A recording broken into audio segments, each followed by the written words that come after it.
안녕하세요, 중고등부 친구들. 박전도사예요. 오늘은 요한복음 1장 1절에서 2절 말씀, 틀림없는 하나님, 예수 그리스도라는 주제로 말씀을 전해보도록 할게요. 그럼 Let's get it, get it, get it!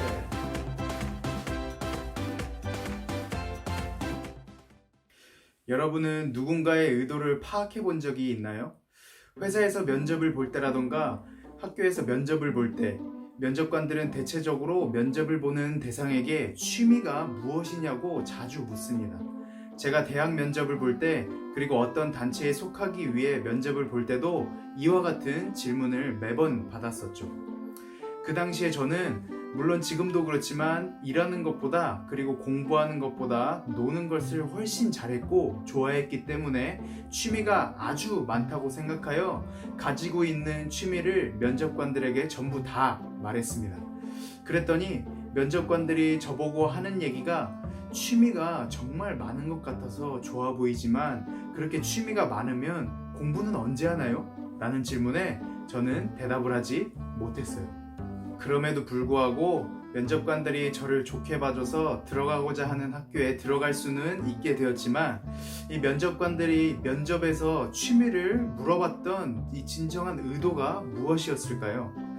그 의도는 상대방이 얼마나 많은 취미를 가지고 있느냐를 파악하기 위한 것이 아니라 상대방의 성격, 사내 적응도, 업무와 일치하는 성향을 갖고 있는지, 스트레스를 관리할 수 있는 능력을 가지고 있는지를 파악하기 위한 것이라고 합니다.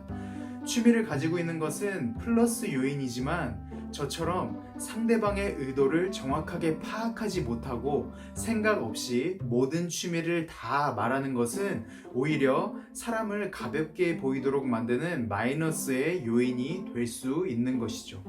이처럼 누군가의 의도를 파악하는 것은 굉장히 중요합니다.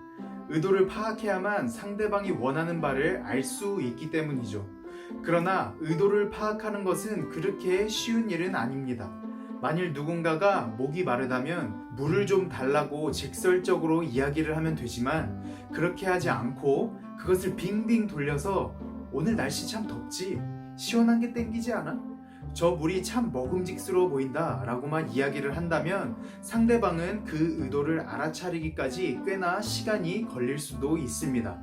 설령 그 의도를 알아차렸다고 할지라도 목이 마른 사람이 그래, 나는 지금 목이 말라서 물을 마시고 싶었던 거야 라고 확증해주기 전까지는 그 알아차린 사실은 하나의 가정으로밖에 여겨질 수 없다는 것이죠. 우리가 오늘 다루고자 하는 이 요한복음은 사도 요한이 AD 70년에서 100년 사이에 기록한 것으로서 당시 초기 기독교인들을 위해 기록한 복음서입니다.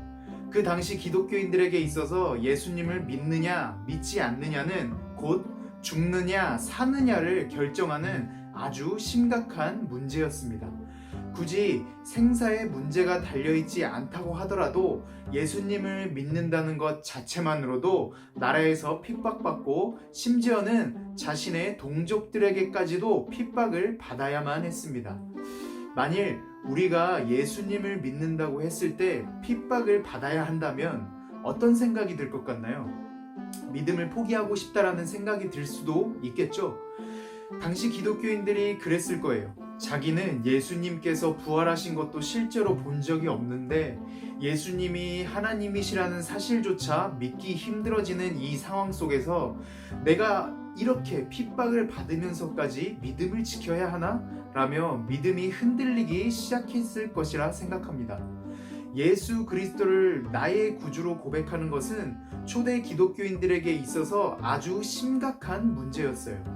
사도 요한은 이러한 문제를 염두에 두고 이 말씀을 기록하고 있는 것이죠. 오늘의 본문 말씀을 한번 자세히 들여다보면 사도 요한은 힘겨운 상황 속에서 믿음을 지켜나가고 있는 그리스도인들에게 분명한 목적과 의도를 갖고 이 말씀을 기록하고 있는 것을 알 수 있습니다. 이 사진은 1절과 2절을 헬라어 원어로 분석한 것인데요. 헬라어는 어려우니까 한국어에 집중해서 한번 봐주세요. 가만히 보고 있으면 이 사도 요한이 아무 생각 없이 기록한 글이 아니라는 것을 알 수 있겠죠. 무언가 의미가 같은 문장들이 문법상에서 서로 같은 위치에서 병행되어 기록되었다는 것을 알 수가 있어요. 신학자들은 이러한 기법을 교차 대구법이라고 말을 하는데요. 성경 저자들이 자주 사용하는 기법입니다. 이 기법은 내용이 중간으로 갈수록 핵심이 되도록 만드는 기법이에요. 요한복음 1장 1절과 2절의 핵심은 뭐죠? 중간으로 갈수록 로고스, 즉 말씀이 핵심이 되고 있습니다. 따라서 1절과 2절의 핵심 내용은 말씀이에요. 이 책을 기록한 사도 요한은 태초에 말씀이 있었는데 그 말씀이 하나님과 함께 있었다는 것을 독자들에게 알려주고자 했어요. 그렇다면 이 말씀은 누구일까요? 2절 말씀을 보면 말씀은 곧 하나님이시라고 되어 있죠. 따라서 태초에 말씀이 있었는데 그 말씀은 하나님이 함께 계셨다라고 말을 하고 있는 거예요. 전도사님, 그러면 하나님이 하나님과 함께 계셨다고 말을 하는데 그렇다면 하나님은 두 분인 건가요? 라는 의문점을 가질 수도 있어요. 이에 대한 질문은 전도사님이 다음에 기회가 된다면 자세히 설명해 주도록 할게요. 오늘은 일단 이 말씀이라는 것에 집중해서 한번 알아보도록 합시다. 네, 사도 요한은 말씀이 곧 하나님이시라고 기록을 하였는데 이 말씀이신 하나님을 영접하는 자, 곧 그 이름을 믿는 자들에게는 하나님의 자녀가 되는 권세를 주셨다고 말합니다. 그러면서 이야기가 점점 고조를 이루다가 17절에 가서 말씀이신 하나님이 곧 십자가에 못 박혀 돌아가신 예수 그리스도라는 사실을 나타내죠. 여러분, 사도 바울이 이 글을 기록하게 된 목적과 의도가 무엇이었을까요? 처음에 알려드렸다시피 이 당시 초대 기독교인들은 예수님을 믿는다는 한마디 말로 목숨을 잃을 수도 있고 사회에서 핍박을 받아야 하는 상황에 처해질 수도 있었습니다. 그러한 상황 속에서는 자신이 예수님을 믿기는 하지만 사람들 앞에서 자기가 그리스도인이라는 것을 나타내기를 두려워했었겠죠. 하지만 언젠가는 자신의 믿음을 나타내야 할 순간이 다가올 것이었습니다. 그 순간이 다가왔을 때 선택을 해야 하겠죠.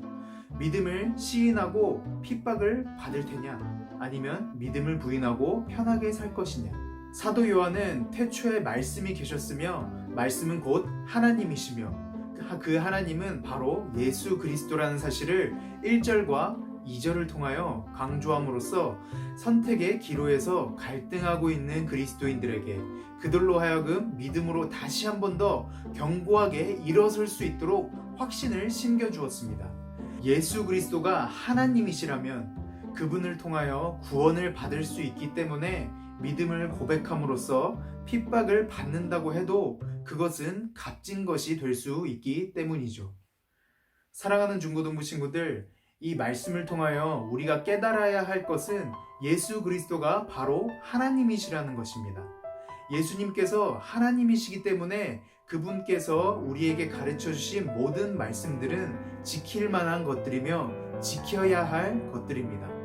예수님께서 가르치신 말씀은 너무나도 많지만 그 중에서 딱 한 가지만 꼽자면 내 이웃을 내 몸과 같이 사랑하라 라는 말씀이 있습니다. 여기서 이웃이란 이 옆집에 사는 친구를 말하는 것이 아니라 내가 아닌 다른 모든 사람들을 말하는 것입니다. 따라서 남들을 내 몸과 같이 사랑하라고 말씀을 하는 것이죠. 이번 한 주를 살아가면서 저를 포함한 이 중고등부 여러분들은 이 말씀을 기억하고 순종했으면 좋겠어요. 친구가 아무리 미워도 한 번쯤은 그 친구의 잘못을 용서해주고 욕하지 않고 도움을 줄 수 있는 말 한마디라도 하도록 해봅시다. 그리고 집에서 부모님에게도 효도하며 선생님들에게도 감사하며 살아가는 저와 여러분들이 되도록 한번 노력해 봅시다. 우리를 위하여 십자가에 못 박혀 돌아가시고 다시 부활하신 예수님께서는 틀림없는 하나님이십니다. 우리는 이 사실을 날마다 기억하여 그리고 날마다 믿음으로 말미암아 항상 하나님께 감사하고 우리가 믿음을 선택해야 하는 그 순간에 이르렀을 때 우리가 예수 그리스도를 선택하는 그런 저와 여러분들이 될 수 있도록 함께 기도하면서 노력하도록 합시다. 아멘. 그럼 오늘 설교는 여기까지. 모두들